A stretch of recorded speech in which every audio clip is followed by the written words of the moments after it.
ಅಮಿತ್ ಶಾ ಹಾಗೂ ರಾಜನಾಥ್ ಸಿಂಗ್ ನಿತಿನ್ ಗಡ್ಕರಿಗೆ ಸ್ಥಾನ ಸಿಗಲಿದೆ. ಅರ್ಜುನ್ ರಾಮ್ ಮೇಘವಾಲ್, ಸರ್ಬಾನಂದ ಸೋನೋವಾಲ್, ಪ್ರಹ್ಲಾದ್ ಜೋಶಿ, ಕೆ ಅಣ್ಣಾಮಲೈ, ಜ್ಯೋತಿರಾದಿತ್ಯ ಸಿಂಧ್ಯಾ, ಮನೋಹರ್ ಲಾಲ್ ಖಟ್ಟರ್, ಮನ್ಸುಖ್ ಮಾಂಡವಿಯಾ, ಅಶ್ವಿನಿ ವೈಷ್ಣವ್, ಪಿಯೂಷ್ ಗೋಯಲ್, ಕಿರಣ್ ರಿಜಿಜು, ರಕ್ಷಾ ಖಡ್ಸೆ, ಕಮಲ್ಜೀತ್ ಸೆಹ್ರಾವತ್, ರಾವ್ ಇಂದ್ರಜಿತ್ ಸಿಂಗ್, ಗಿರಿರಾಜ್ ಸಿಂಗ್, ಬಂಡಿ ಸಂಜಯ್, ಸುರೇಶ್ ಗೋಪಿ, ಜಿ ಕಿಶನ್ ರೆಡ್ಡಿ, ಶೋಭಾ ಕರಂದ್ಲಾಜೆ, ಹರ್ಷ್ ಮಲ್ಹೋತ್ರಾ. ಸೊ ಇವರೆಲ್ಲರಿಗೂ ಕೂಡ ಅವಕಾಶವನ್ನ ಸಿಗುವಂತ ಸಾಧ್ಯತೆ ಇದೆ ಅನ್ನೋದು ಈಗ ಸಿಗ್ತಾ ಇರುವಂತಹ ಮಾಹಿತಿ. ಪ್ರಮುಖವಾಗಿ ಅಮಿತ್ ಶಾ, ರಾಜನಾಥ್ ಸಿಂಗ್, ನಿತಿನ್ ಗಡ್ಕರಿಗೆ ಸ್ಥಾನ ಸಿಗುತ್ತೆ. ಅರ್ಜುನ್ ರಾಮ್ ಮೇಘವಾಲ್, ಸರ್ಬಾನಂದ ಸೋನೋವಾಲ್, ಪ್ರಹ್ಲಾದ್ ಜೋಶಿ, ಕೆ ಅಣ್ಣಾಮಲೈ ಅವರು ಕೂಡ ಅವಕಾಶವನ್ನು ಪಡ್ಕೊಳ್ಳುವಂತಹ ಸಾಧ್ಯತೆ ಇದೆ.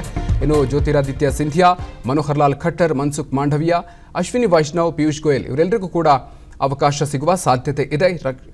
ರಕ್ಷಾ ಖಡ್ಸೆ, ಕಮಲ್ಜೀತ್ ಸೆಹ್ರಾವತ್, ರಾವ್ ಇಂದ್ರಜಿತ್ ಸಿಂಗ್, ಗಿರಿರಾಜ್ ಸಿಂಗ್, ಬಂಡಿ ಸಂಜಯ್, ಸುರೇಶ್ ಗೋಪಿ, ಜಿ ಕಿಶನ್ ರೆಡ್ಡಿ, ಶೋಭಾ ಕರಂದ್ಲಾಜೆ, ಹರ್ಷ್ ಮಲ್ಹೋತ್ರಾ ಇವರೆಲ್ಲರಿಗೂ ಕೂಡ ಅವಕಾಶ ಸಿಗುವ ಸಾಧ್ಯತೆ ಇದೆ.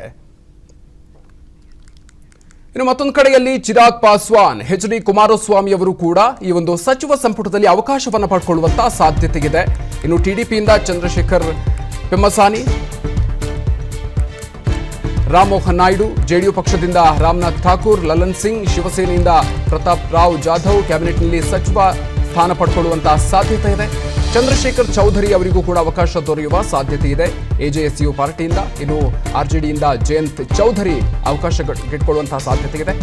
Ramdas Athawale, Republic Party of India, so ಈ ಒಂದು ಪಕ್ಷದಿಂದ ಅವರು ಅವಕಾಶವನ್ನು ಪಡ್ಕೊಳ್ಳಲಿದ್ದಾರೆ. ಹಿಂದೂಸ್ತಾನಿ ಆವಾಮ್ ಮೋರ್ಚಾದಿಂದ ಜೀತನ್ ರಾಮ್ ಮಾಂಝಿ ಅವರು ಕೂಡ ನಿರೀಕ್ಷೆಯಂತೆ ಅವಕಾಶವನ್ನು ಪಡ್ಕೊಳ್ಳುವಂತಹ ಸಾಧ್ಯತೆ ಇದೆ. ಸೊ ಈ ರೀತಿಯಾಗಿ ಮಿತ್ರ ಪಕ್ಷಗಳಿಗೂ ಕೂಡ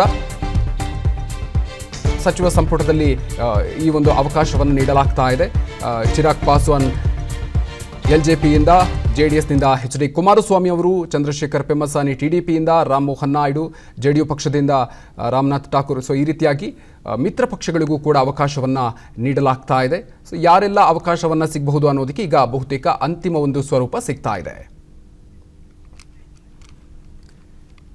ವಿಕ್ರಮ್, ಇದೀಗ ಮಿತ್ರ ಪಕ್ಷಗಳಿಂದಲೂ ಕೂಡ ಯಾರೆಲ್ಲ ಅವಕಾಶವನ್ನು ಪಡ್ಕೊಳ್ಬಹುದು, ಎಷ್ಟೆಷ್ಟು ಅವಕಾಶಗಳು ಮಂತ್ರಿ ಸ್ಥಾನದ ಎಷ್ಟೆಷ್ಟು ಸಿಗಬಹುದು ಅನ್ನುವಂಥದ್ದು ಕೂಡ ಇದೀಗ ಬಹುತೇಕ ಅಂತಿಮ ಆದಂತಿದೆ. ಸೊ ಏನೇನು ಮಾಹಿತಿ ಇದೆ?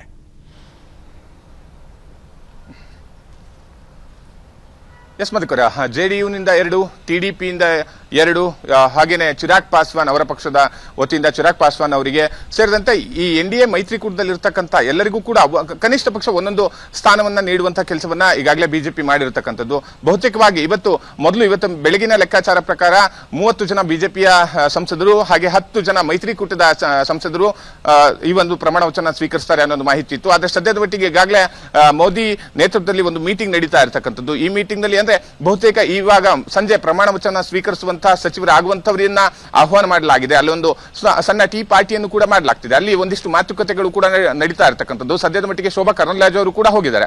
ಸೊ ಈ ನಿಟ್ಟಿನಲ್ಲಿ ಬಿಜೆಪಿಗೆ ಎಷ್ಟು ಪ್ರಾಶಸ್ತ್ಯವನ್ನ ನೀಡ್ತಾರೋ ಈ ಬಾರಿ, ಅದೇ ರೀತಿಯಲ್ಲಿ ಎನ್ಡಿಎ ಮೈತ್ರಿಕೂಟದಲ್ಲಿರ್ತಕ್ಕಂತಹ ಅಭ್ಯರ್ಥಿಗಳಿಗೂ ಆ ಒಂದು ಸಂಸದರಿಗೂ ಅಷ್ಟೇ ಸ್ಥಾನಮಾನವನ್ನ ನೀಡುವಂತದ್ದು ಅನಿವಾರ್ಯ ಆಗಿರ್ತಕ್ಕಂಥದ್ದು. ಸೊ ಈ ನಿಟ್ಟಿನಲ್ಲಿ ಇವತ್ತು ಬಿಜೆಪಿಯ ಸಂಸದರು ಹೇಗೆ ಸಚಿವ ಸ್ಥಾನದ ಪ್ರಮಾಣ ವಚನ ಸ್ವೀಕರಿಸ್ತಾರೋ ಅದೇ ರೀತಿಯಲ್ಲಿ ಒಂದು ರೇಷಿಯೋನ್ನ ಫಿಕ್ಸ್ ಮಾಡಲಾಗಿದೆ. ಆ ರೀತಿಯಲ್ಲಿ ಎನ್ಡಿಎ ಮೈತ್ರಿಕೂಟದ ಜಯಗಳಿಸಿರ್ತಕ್ಕಂತಹ ಅಭ್ಯರ್ಥಿಗಳು ಸಂಸದರು ಏನಿರ್ತಕ್ಕಂಥದ್ದು ಅಂತವರಿಗೂ ಕೂಡ ಈಗಾಗಲೇ ಖಾತೆ ಹಂಚಿಕೆ ಬದಲಾಗಿ ಸಂಸದ ಸ್ಥಾನದಿಂದ ಸಚಿವ ಸ್ಥಾನಕ್ಕೆ ಪ್ರಮಾಣ ವಚನ ಸ್ವೀಕರಿಸುವಂತಹ ಒಂದು ಕಾರ್ಯಕ್ಕೆ ಆಹ್ವಾನವನ್ನು ಕೂಡ ನೀಡಲಾಗಿದೆ. ಸೊ ಈ ನಿಟ್ಟಿನಲ್ಲಿ ಅಂದ್ರೆ ಸಮಾನ ಹಂಚಿಕೆಯಾಗಿ, ಫಾರ್ ಎಕ್ಸಾಂಪಲ್ ಈಗ ಟಿಡಿಪಿ ಮತ್ತೆ ಜೆಡಿಯು ಪಾತ್ರ ಇದರಲ್ಲಿ ಬಹಳ ಪ್ರಮುಖವಾಗಿರ್ತಕ್ಕಂಥದ್ದು. ಅವರಿಗೆ ಈ ಬಾರಿ 2 ಸಚಿವ ಸ್ಥಾನವನ್ನ ನೀಡಿದ್ರೆ ಬೇರೆ ಇನ್ನುಳಿದಂತಹ ಎಲ್ಜೆಪಿ ಪಕ್ಷ ಆಗಿರ್ಬೋದು ಅಥವಾ ಹಿಂದೂಸ್ತಾನಿ ಆವಾಮ್ ಮೋರ್ಚಾ ಆಗಿರ್ಬೋದು ಈ ರೀತಿಯಂತ ಪಕ್ಷಗಳಿಗೆ ಒಂದೊಂದು ಸ್ಥಾನವನ್ನ ನೀಡಲಾಗಿದೆ. ಸಂಜೆ ವೇಳೆಗೆ ಇವರೆಲ್ಲರೂ ಕೂಡ ಬಹುತೇಕವಾಗಿ ಈಗಿರ್ತಕ್ಕಂಥ ಹೆಸರು, ನೀವು ಈಗಾಗಲೇ ಹೇಳಿರ್ತಕ್ಕಂಥ ಹೆಸರುಗಳು ಬಹುತೇಕವಾಗಿ ಇವರೆಲ್ಲರೂ ಕೂಡ ಇವತ್ತು ಸಂಜೆ ಪ್ರಮಾಣ ವಚನವನ್ನು ಸ್ವೀಕರಿಸಲಿದ್ದಾರೆ. Madhukar, thank you Vikram.